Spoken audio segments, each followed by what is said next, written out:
Kevin Hunter with Dave Ford here on the Business Forum Show, and we're broadcasting live from the Minneapolis Convention Center, and we're talking with Deron Lindquist from Fitness Together. Welcome to the show, Deron. Thank you. So talk about your organization and what you do, and I understand you bought this in 98, or bought the franchise in 98. Correct.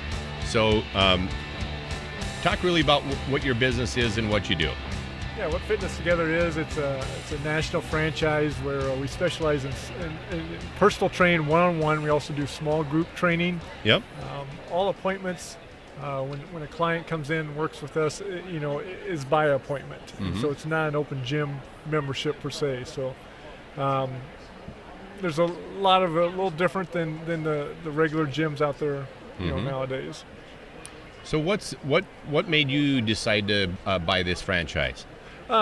First of all, I enjoy helping people, and fitness has always been a passion of mine since I was a little kid. Mm-hmm. I always have the story of when I was a little kid watching the Rocky movies, come home and do all these push-ups and working out and stuff. Plus, I always thought it'd help my sports career and when I was at that age. And so as I got older, it was nice to turn that into a career and be able to help people at the same time. Mm-hmm.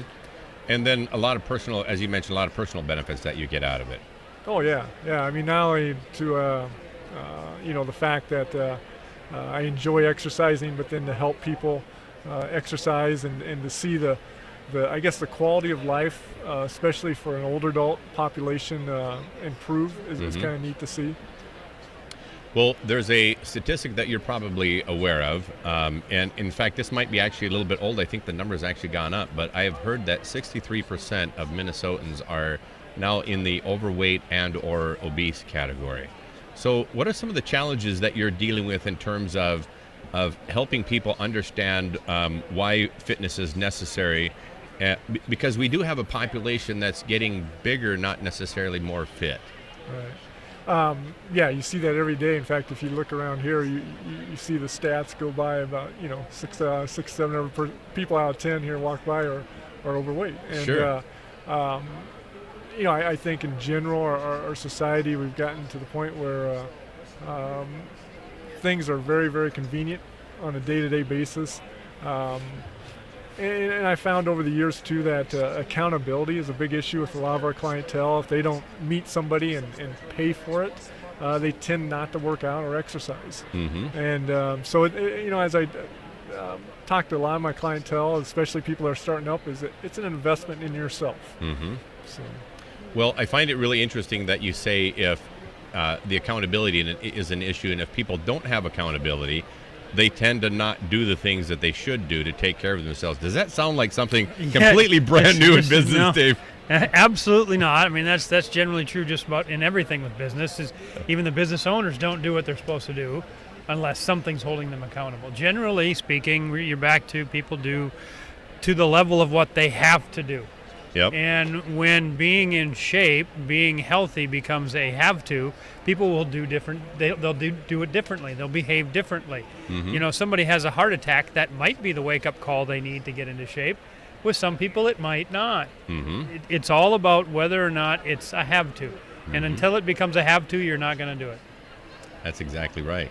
Exactly right. So talk about the process that you take a client through and how you create a system that's built with some accountability to keep them on track. Okay. Yeah, the first part of it is we do a consultation with a new client. They would come in, we'd sit down, and anywhere from a half hour to 45 minutes. We go over their needs. We also explain to them what we do, and we see if it's a good fit. Mm-hmm. We also find it's not a fit for everybody. Mm-hmm. And so once we determine if it's a good fit, the next step is we do them a fitness assessment, get a baseline where they're at and all the different components of fitness. And then from there, taking the results of that based on what they're looking to do and also what they're looking to invest financially to work with a trainer.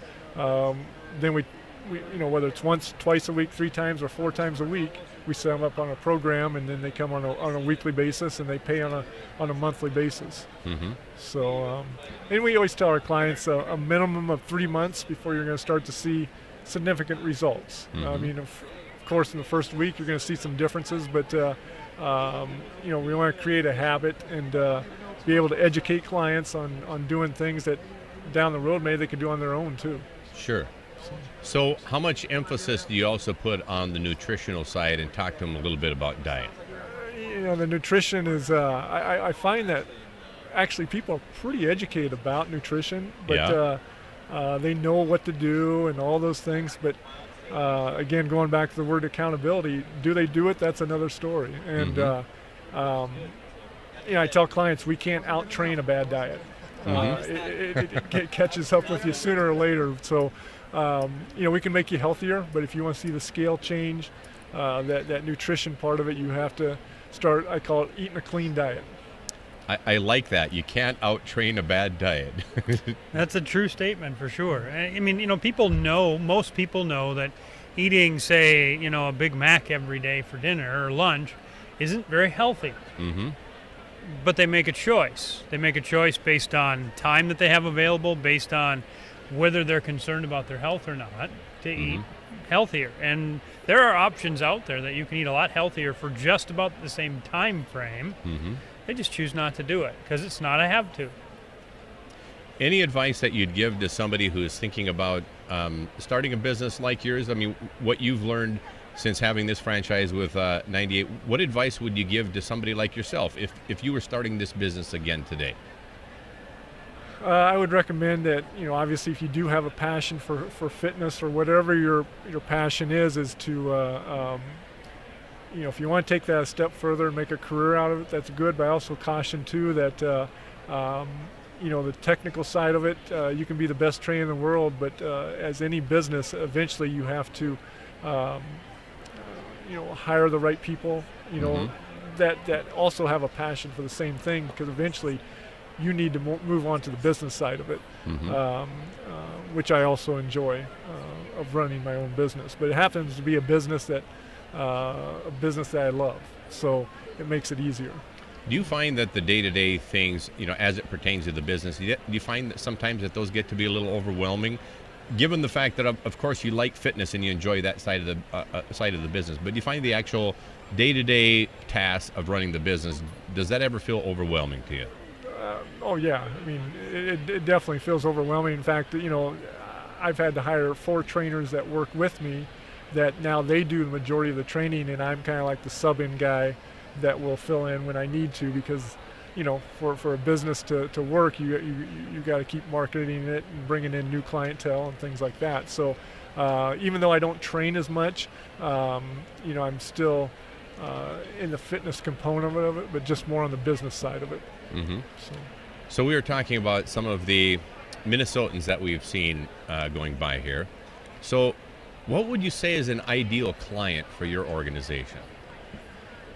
An ideal client for us would be somebody in their late 30s to about early 70s, that they've realized, either a doctor telling them or themselves realizing that they need exercise to increase their quality of life for whatever reasons, anywhere from just being healthier to keeping up with their grandchildren or their children, whatever. And also a person that's willing to invest in their fitness program financially. Dave, what do you think of that answer? I liked a lot of it. I get jittery when somebody says an age range that's that big. I would say he probably has a couple of different ideal clients, and it's broken into age ranges, because when you look at that, what is motivational to a 30-year-old is not going to be motivational to a 70-year-old, and what's motivational to a 70-year-old is not going to be motivational to a 30-year-old. So whatever you put up for marketing has to be motivational to a particular target. It shouldn't be, I'm going to try to hit this big group of people. I want to hit this smaller group of people.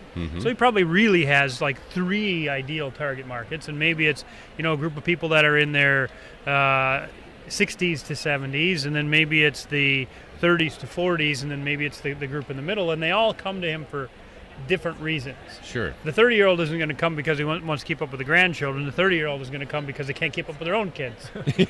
Or the 30-year-old is just now in the realization, I used to be able to play softball, 2 nights a week without feeling like I was going to die.